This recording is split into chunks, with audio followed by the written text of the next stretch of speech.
Hi, Mark Reedy here. In this video, I'm going to show you real quickly how to use this new spreadsheet, this custom spreadsheet called TATEMS, Odometer and Hours, with customer, location, department area, out of service. There's some other columns in there as well. And I'm going to show you basically how to restrict or to filter the readings so that you're only seeing items that have not been updated in the last whatever time period, week, month, day, whatever. We'll go ahead and show you that real quick. So I'm going to download this file, go ahead and save that to my desktop, open this up, and first thing I want to do is click on Enable Editing and Enable Content, and we're going to want to link it up to our TATEMS database.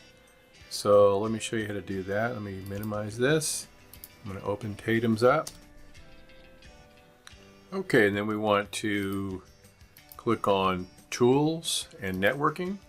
I'm just going to right click the current path. Now this could be, your data file could be on a server, a network, something like that.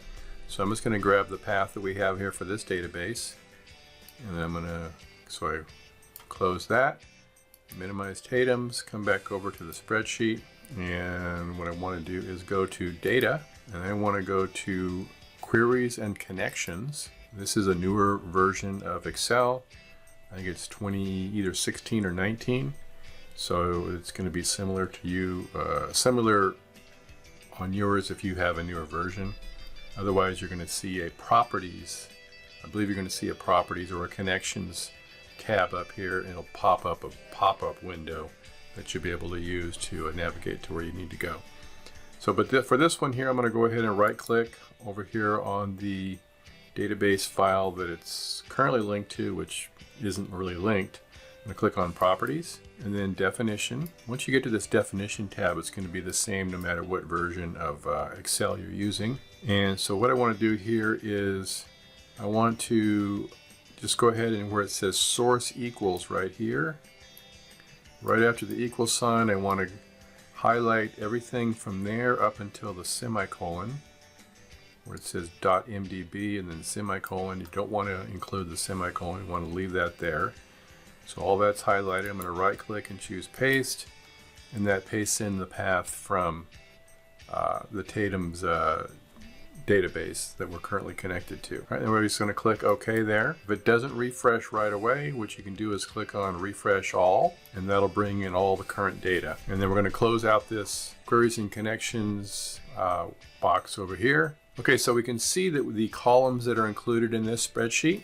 So we have the equipment number, the description of the equipment type. So you'll be able to filter by equipment type if you want to. It has the customer, it has the location, the department or area, the current odometer reading, the odometer date, and the current hours meter reading and the hours meter reading date, and whether the equipment is out of service or not.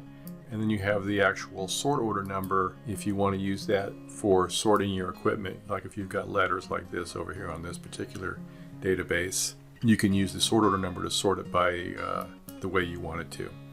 All right, so let's go to look at how we're going to filter out and see only odometer readings that have not been updated, say in the last 30 days, for example.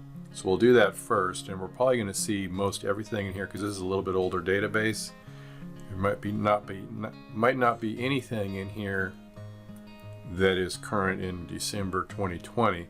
So let's go ahead and just change this. We're going to go to Date Filters, and we're going to show Before. So we're going to click on Before, and so we can put in a date that is before a specific date. So here I can use the calendar if I want to. And so if I just go back a month to November 21st, 2020, and click OK, it's going to filter out everything that hasn't been updated in the last month since the date that we put in there that we wanted to look at. All right, so the other thing you can do is obviously you can, like I said before, you can choose to look at only specific equipment types, for example. So you would unselect this and say you just want to look at your tractors, click OK there, and that's going to show you all the tractors you have. Now, one of the things that our customer was using is the department or area or the location, and he actually had a subcontractor with a group of trucks, and so he wanted to be able to get the readings from that subcontractor all at the same time.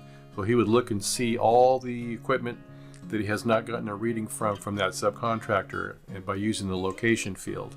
So he would just filter out and show only the stuff for that subcontractor, and it would show all the stuff that hasn't been updated in the last 30 days. And that way he could get a hold of them and get the current odometer readings for all the equipment that they are actually running for him.